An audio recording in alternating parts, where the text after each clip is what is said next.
right, friends, here we are in the teacher's guide for session 15, starting as we always do, getting the take for how people interacted with this text, making sure they understand the words, making sure they understand the general thought. This breaks up really neatly, and I've tried to guide you with these sub-questions. How does Peter instruct wives to serve their husbands? And the answer to that question is through their conduct, through good deeds, through honor, respect, pure conduct, and submitting to their own husbands, doing good to them, they can show their husbands what the Father is like, even if that husband is an unbeliever, even if he's not obeying the truth, he's living in disobedience. The way forward in this situation is to continue living out the gospel in front of that unbelieving or disobedient man. This is true, by the way, and the reason for the second question here, what is contained in this is specific to wives, but in many ways generally applicable to all of us, every relationship. It's just that we get to see something in particular in a marriage situation. It's almost the example, but don't slough this off saying, well, I'm a guy or I'm not married. This is true for all of us. And these general principles are contained elsewhere in First Peter. Now, what may be very interesting and worthy of discussion is that Peter warns, hey, don't focus on your outward appearance. Don't try to keep someone in love with you or manipulate them through your appearance. That is, in some ways, specific advice to women because that's their tendency. That's what our culture says. Women derive a great deal of their power from. And so could we just generalize that and say, don't lean on cultural tools, right? Tools of manipulation, tools of sex appeal or appearance or anything like that, weird psychology. Don't lean on that to change people, right? Don't throw temper tantrums, don't threaten lawsuits. All of this is maybe advice that you would get from the world, and it is destructive, it is harmful. Rather, Peter offers us maybe the counterintuitive advice, but extremely valuable, that because you're free in Jesus, God will continue to meet all of your needs. He will protect and provide for you, allowing you to do the impossible and respect people that are not respectable, to honor them, to listen, to care, and continue to be wise. And it's so interesting that Peter keys in on this aspect of fearlessness. When you fear God, you're not afraid of anyone. So you're not bullied by your husband. You're not being abused by your husband. You're doing the fearless thing. You're doing the right thing, but you're always behaving with respect and always working for that other person's good, even if you have to do some hard things. And you're not sinning because your allegiance is to God, and God is inviting you to serve a husband. That brings everything into perspective. Now, our second question is, what are Peter's instructions to men for treating their wives?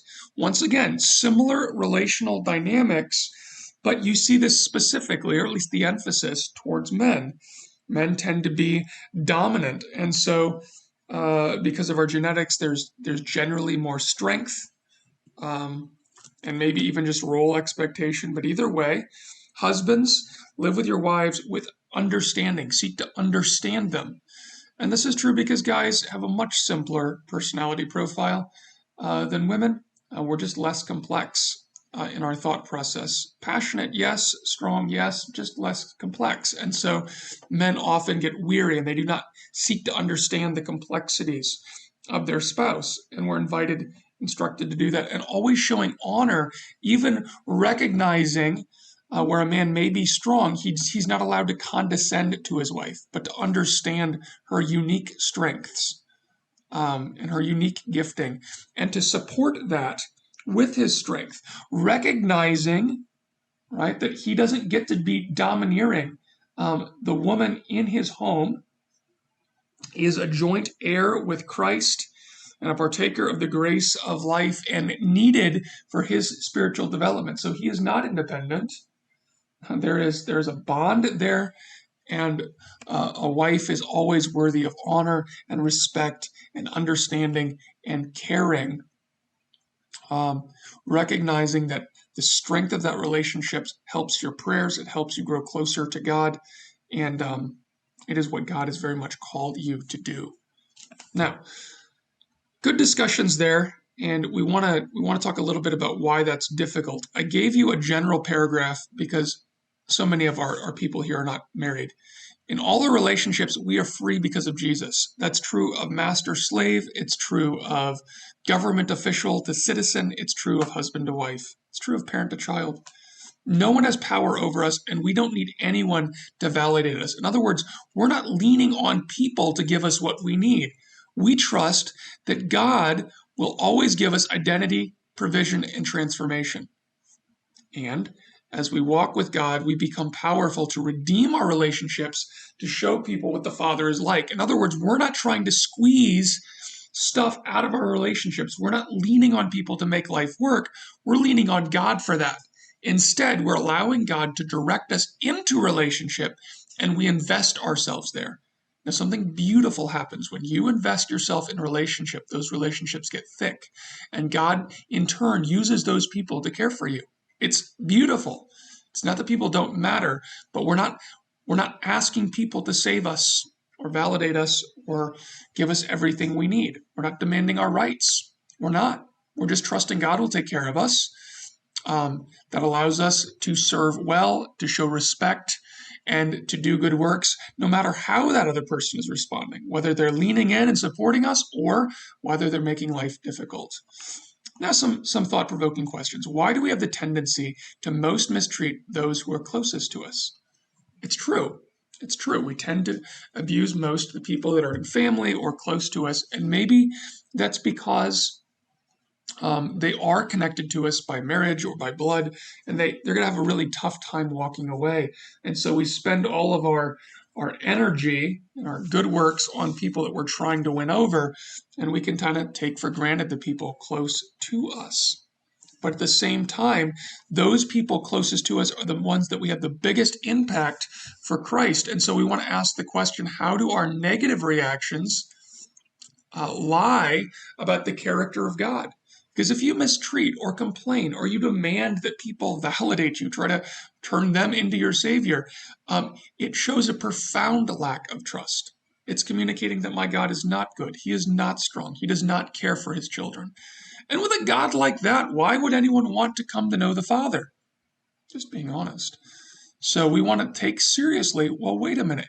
Is my life making God look attractive, or am I driving people away, not by my words, but by my actions, by my lack of faith, by my anxiety, by my pestering, by my nitpicking, by my criticism, by my domineering attitude, treating someone as subservient to me?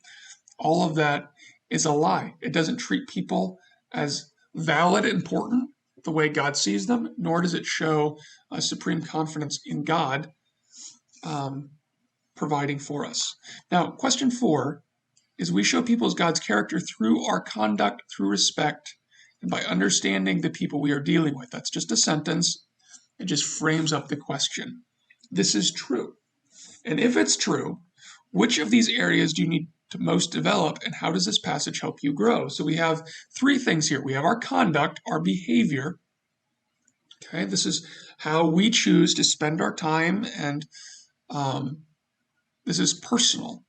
Respect, on the other hand, is how we're treating other people, right? Do we tend to respect and honor and treat people as highly significant, treating them like they're important? And then lastly, coming from verse 7, do we understand the people we're working with? So what's the problem? Is the problem that I'm inherently selfish? I don't see people? Is the problem that I struggle to respect other people? So when I'm treating them, I'm treating them with condescension or belittling, or I'm complaining. Or, I'm trying to be very helpful. I just don't think I understand what my husband or what my wife or what my boss or teacher or parents need. Just kick around in your group. Well, which of these, because they all require different things. If you're stuck and you're being selfish, you need probably a profound sense of the fact of who you are. before the Father, that this is not all about you, that you're called to redeem the world. To respect people involves us understanding how God sees them, that we are co-heirs. They are all creation of God, and they bear his image, and they bear the hallmarks of his creation, and he treasures them. We don't get to mistreat anyone. And then this last one, understanding people. Sometimes we get a little bit of a messiah complex, and we're trying to help people, and they're pushing back, and we're not being effective because we're not listening well. And so understanding people is going to slow us down. It's going to say, God, what are you doing in this person's life? What does this person need? What's next for this person? Because I think I'm getting ahead of you, and I'm making a mess of things. Good discussion. If you can get a couple people to work through this, your group will grow tremendously. And then question 5. Why is the Spirit revealing these things to me today? What can you do this week to show the people closest to you what God is like? Often we've looked outward, right, towards government or to neighbors or to employees. We're letting the text have its way. We're looking at the people very close to us. Parents, we're looking at spouses, we're looking at children, we're looking at people under our roof, roommates. What can we do to bolster their faith, to show that God is the most important thing in our lives, that we can trust him, that we can depend on him? And then just kind of a follow-up question, do you need to confess or reconcile a relationship? If you've been living in selfishness, if you've been complaining, if you've been trying to control or manipulate someone, and you haven't showed them what the Father is like, this would be a great time to try to reconcile that and say, hey, in my small group, we were talking about how God provides so I don't have to complain, or so I don't have to worry.